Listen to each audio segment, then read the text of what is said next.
Bismillahirrahmanirrahim. Today we have to discuss chapter number 11 book Mathematics Method by SM Yusuf. आज के lecture में हमारी discussion होगी लैपलेस ट्रांसफॉर्म में। सबसे पहले हम डिस्कस करेंगे कि लैपलेस ट्रांसफॉर्म हमारे पास क्या है, इसकी बेसिक डेफिनेशन हमारे पास क्या बनती है।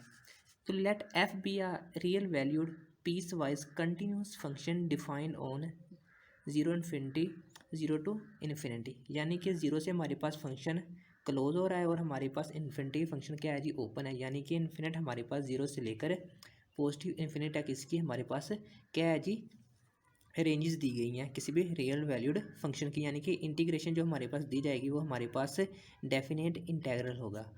The Laplace transform of F, ये इसकी नोटेशन है डिनोटेड बाय, हम इसे लैपलास यानी कि एल से डोनेट करते हैं, और एफ क्या, यानी कि जिस फंक्शन का हमने लैपलास लेना है इस फंक्शन एफ डिफाइंड बाय, वो एफ हमारे पास फंक्शन डिफाइंड होगा। एफ ऑफ एस यानी हमारे पास वो फंक्शन है, और हम हर किसी फंक्शन को जब लैपलास लेंगे तो वो हमारे पास इसका ये बेसिक फार्मूला है, इंटीग्रल ज़ीरो से इन्फिनिटी ई की power minus S of T F of T into D T, ये हमारे पास क्या है जी, लैपलास का फार्मूला है। और एफ ऑफ टी क्या है, जिस फंक्शन का हमने लैपलास लेना है वो हमने यहाँ पे लिखना है, और ये आपके पास हर फंक्शन में आएगा। नेक्स्ट इसके कुछ की पॉइंट हैं कि F of T change into F of S, यानी कि जिस फंक्शन का हमने लैपलास लेना है ना उसे हम एफ ऑफ एस में कन्वर्ट कर सकते हैं, यानी कि उसे हम एफ ऑफ एक्स में डोनेट कर सकते हैं। और एफ ऑफ टी क्या है, is a time domain function है, और F of is frequency domain function, ये हमारे पास टाइम डोमेन फंक्शन है और फ्रीक्वेंसी डोमेन फंक्शन है। अब इन्वर्स ऑफ, सबसे पहले इसकी डेफिनेट और इन्वर्स की बात कर लेते हैं, क्योंकि हम जब इन्वर्स और लैपलास का वही करदार है जो हमारे पास डेरिवेटिव और इंटीग्रेशन का है, क्योंकि इंटीग्रेशन क्या करता है, उनको पीसेस में कन्वर्ट करता है, और डेरिवेटिव दोबारा हम इसे क्या करते हैं, हम उसे बाद में कंबाइन कर लेते हैं, यानी कि डेरिवेटिव किसी फंक्शन का जब हम लेते हैं और बाद में वही हम जब फंक्शन लेने के लिए चाहते हैं तो हम क्या करते हैं, उसकी इंटीग्रेशन करते हैं। तो ये भी बेसिकली इसी तरह का है कि हम किसी भी फंक्शन का जब लैपलास लेते हैं ना, तो जब वही फंक्शन हमें चाहिए तो हम क्या करते हैं, उसका इन्वर्स लैपलास ले लेते हैं। तो सबसे पहले ये हमारे पास इसकी जो इसकी डोनेशन है लैपलास की, वो हमारे पास क्या है जी, Laplace inverse F of S. अब एफ ऑफ एस क्या है, जिस फंक्शन का हमने लैपलास लिया था, जब हम उस चीज़ का इन्वर्स लेंगे तो वो हमारे पास एफ ऑफ टी हो जाएगा। अब इसकी बेसिक एग्जांपल है चैप्टर नंबर 11 की, कि एफ ऑफ टी हमारे पास क्या है जी, one on open interval zero से लेकर इन्फिनिटी तक, ये आपके पास क्या है जी, लिमिट है। लोअर लिमिट आपके पास ज़ीरो है और अपर लिमिट आपके पास इन्फिनिट है। अब इसका सोल्यूशन क्या होगा, सबसे पहले आप लिखेंगे यहाँ पे लैपलास एफ ऑफ टी, और आपके पास फंक्शन क्या है लैपलास का वन, यानी कि आप एफ ऑफ टी को किससे रिप्लेस करेंगे, वन से, और यहाँ आपके पास आएगा इंटेग्रल ज़ीरो से इन्फिनिटी ई की power minus S of T, और यहाँ पे आप लिखे थे एफ ऑफ एफ टी, क्योंकि हमने डोनेशन फाइंड की थी कि लैपलास की, वो हमारे पास क्या है, ई की power minus S of T और एफ ऑफ टी, यहाँ पे एफ ऑफ टी हमारे पास क्या है, वन है, इस वजह से एफ ऑफ टी को यहाँ पे हमने वन से रिप्लेस किया।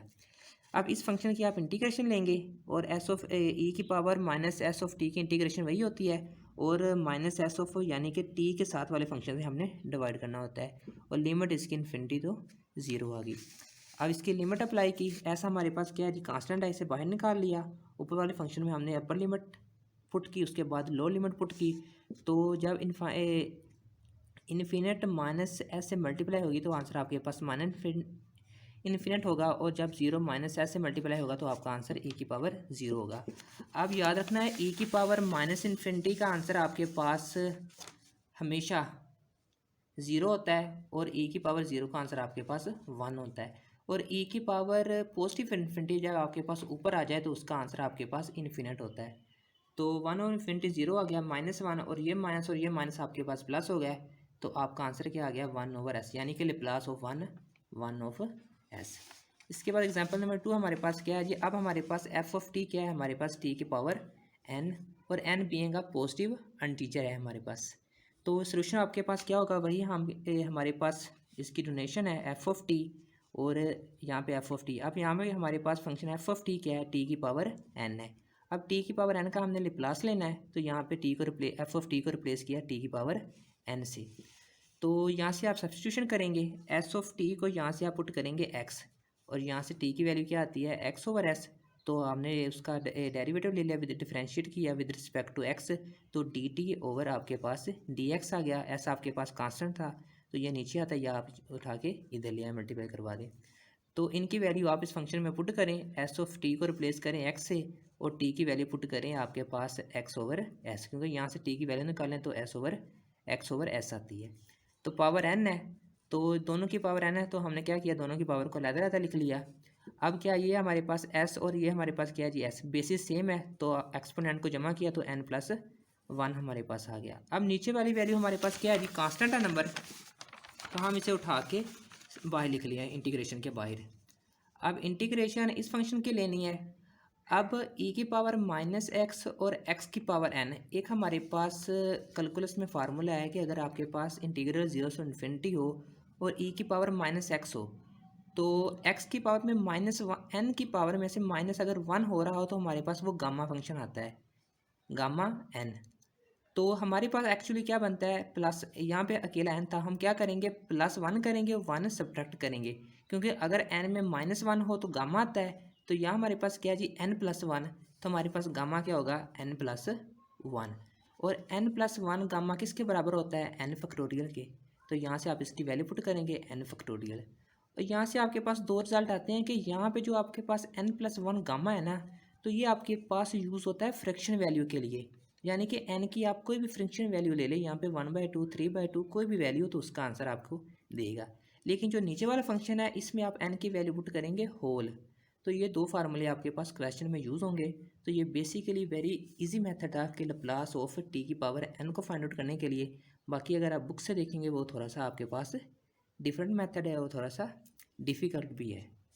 नेक्स्ट हमारे पास है जी एग्जांपल नंबर 3 के एफ ऑफ टी ई की power T, where T a हमारे पास क्या है जी, कांस्टेंट है। तो यहाँ आपके पास अब एफ ऑफ टी क्या है, ई की पावर टी, सबका मेथड सेम ही है, सिर्फ आपने एफ ऑफ टी को रिप्लेस करना है जो भी फंक्शन दिया जाएगा। यहाँ से देखिए जी एफ ऑफ टी को रिप्लेस कर दिया, अब ई यहाँ पे भी ई है, यहाँ पे भी ई है, दोनों की पावर है। अगर बेसिस सेम हो तो एक्सपोनेंट क्या होते हैं, ऐड होते हैं, दोनों को ऐड किया तो यहाँ से, और ऐड करने के बाद हमने देखा कि ये आपके पास माइनस और टी आपके पास कॉमन आ रहा, तो आपने कॉमन ले लिया यहाँ से। तो इन फंक्शन के आपने इंटीग्रेशन कर दिया। अब ए की पावर जो भी हो उसकी इंटीग्रेशन सेम होती है, और पावर के टी के साथ वाले फंक्शन से आपने डिवाइड करना होता है। और टी के साथ हमारे पास फंक्शन क्या था, माइनस एस माइनस ए, तो इस फंक्शन से आपने डिवाइड करवा दिया। ये आपके पास कांस्टेंट है, ये बाहर निकाल लिया, इसमें आपने लिमिट पुट कर दी। जब टी को आप इन्फिनिटी से मल्टीप्लाई पुट करेंगे तो माइनस इन्फिनिटी आ जाएगा, और यहाँ से टी की वैल्यू ज़ीरो होगी, तो यानी कि आपके पास लिमिट होगी, क्योंकि ई की पावर माइनस इन्फिनिटी का आंसर ज़ीरो होता है और ई की पावर पॉजिटिव इन्फिनिटी का आंसर पॉजिटिव होता है। तो ये 0 माइनस 1 आ गया, और माइनस माइनस प्लस हो गया, और आपके पास ई की पावर 80 का आंसर क्या आ गया, एस माइनस ए। अब यहाँ पे ए की पावर 80, ए आपके पास कोई भी वैल्यू हो, 2 हो तो यहाँ पे 2 होगा, 3 है तो 3 होगा, अगर -1 है तो ये आपके पास s प्लस 1 आ जाएगा। तो इसी तरह आपने ए को जस्ट रिप्लेस करना है, ए की पावर आपके पास जो मर्ज़ी आ जाए। तो ये था जी हमारे पास आज की 3 एग्जाम्पल। नेक्स्ट हम एग्जाम्पल नंबर इसकी 4 नेक्स्ट लेक्चर में डिस्कस करेंगे। Thanks for very much.